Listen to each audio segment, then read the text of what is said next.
बिस्मिल्लाहिर्रहमानिर्रहीम।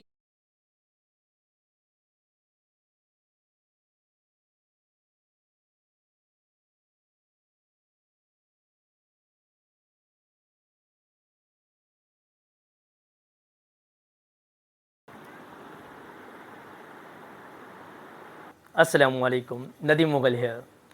Very warm welcome to viewers. पेटी cash का हमने जो पहला क्वेश्चन किया था, अब उसका मैं सीक्वेंस चला रहा हूँ आगे। और देखें वो रेफरेंस मैंने लिखा, टेकन फ्रॉम क्वेश्चन नंबर 4 2011 का रेगुलर। ये फर्स्ट क्वेश्चन है, सेकंड पार्ट। देखिए ऑल आर फाइनल बैलेंसेज, ये मैंने बैलेंसेज वो पिक किए हैं जो आपके जो 6 कॉलम बने थे स्टेशनरी से लेकर सनरीज तक। वो देखिए स्टेशनरी नील था क्योंकि स्टेशनरी का कोई अमाउंट उसमें अप्लाई नहीं हुआ था, तो ज़ीरो। बाकी ये 5 कॉलम जो थे, postage and telegram, cartage, entertainment, conveyance, sundries, इन सब के रिस्पेक्टिव अमाउंट मौजूद हैं। अब हम एंट्रीज बनाना सीख रहे हैं पेटी कैश फंड की।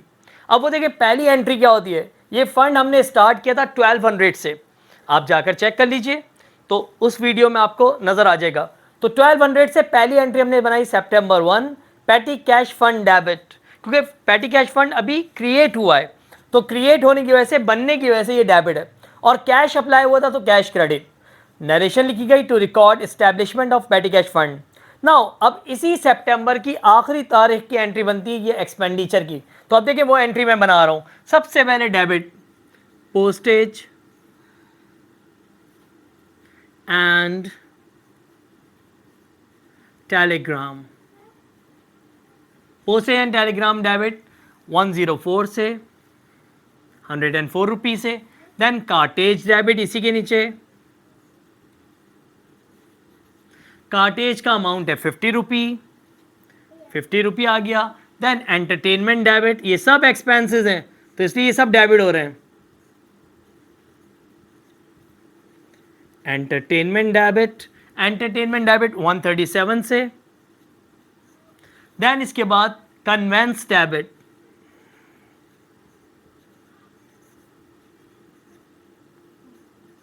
कन्वेंस डेबिट 102, 102 रुपए से।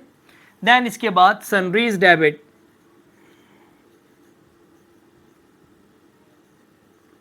और सनरीज डेबिट 300 से। एक्चुअल अमाउंट इसका 100 था, लेकिन मैंने पूरा सवाल 300 से लेकर चला हूँ तो इसलिए मैंने यहाँ 300 लिखा। तो देखिए ये देखिए मैंने स्टेशनरी यहाँ नहीं लिया क्योंकि ज़ीरो अमाउंट की कोई एंट्री नहीं बनती।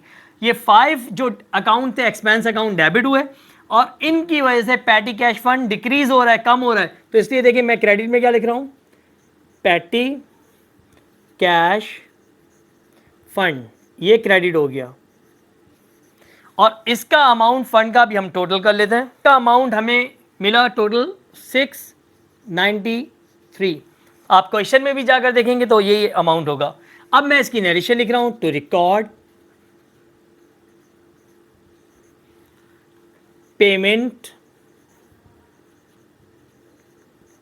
Of various petty expenses. ये हमारी एंट्री बन गई। अब इसको क्लोज करने जा रहे हैं हम। तो देखें ये मैंने पर्टिकुलर से पर्टिकुलर तक एक लाइन ड्रॉ कर दी तो ये क्लोज हो गया। अब सितंबर के बाद है अक्टूबर 1, इसकी भी एंट्री कभी कभी एग्जामिनर मांगता है और वो ये एंट्री कहलाती है replenishment of petty cash fund. तो उसकी एंट्री बनाने सेम यही एंट्री बनेगी, पेटी cash fund debit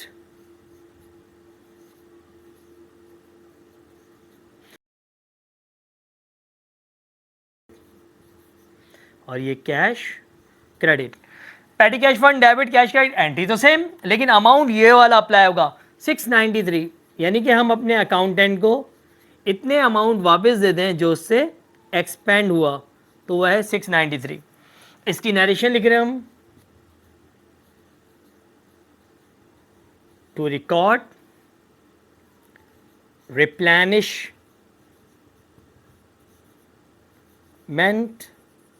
replenishment of petty cash fund।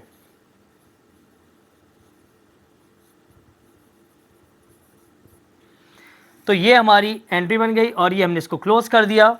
तो पेटी कैश फंड में आमतौर पर ज़्यादा से ज़्यादा 3 एंट्रीज बनती हैं, वरना 2, क्योंकि हम हमारा लिंक अगर प्रैक्टिकल लाइफ में देखें सितंबर 1 से सितंबर 30 तक का लिंक हमारा है, अक्टूबर का नहीं है, लेकिन अक्टूबर की एंट्री कभी कभी एग्जामिनर मांग लेता है तो हमें बनानी पड़ती है। अब ये एंट्रीज बनने के बाद एक और मैं एक्स्ट्रा वर्क कराऊंगा नेक्स्ट वीडियो में, और वो होगा लेजर अकाउंट। हम इसी सवाल को और आगे बढ़ाएंगे, लेजर अकाउंट। बस इस सवाल के इतने प्रोसेस हैं। पहला प्रोसेस पेटी कैश फंड मेंटेन करना, वो बना दिया। दूसरा जनरल एंट्री मेंटेन करना, 3 एंट्री पास होती हैं, किस किस की, एस्टैब्लिशमेंट की, वेरियस पेमेंट ऑफ पेटी एक्सपेंसेस की और रिप्लेनिशमेंट की। अब इसके बाद हम नेक्स्ट लेक्चर में लेजर अकाउंट सीखेंगे बनाना, वो आखिरी प्रोसेस होगा।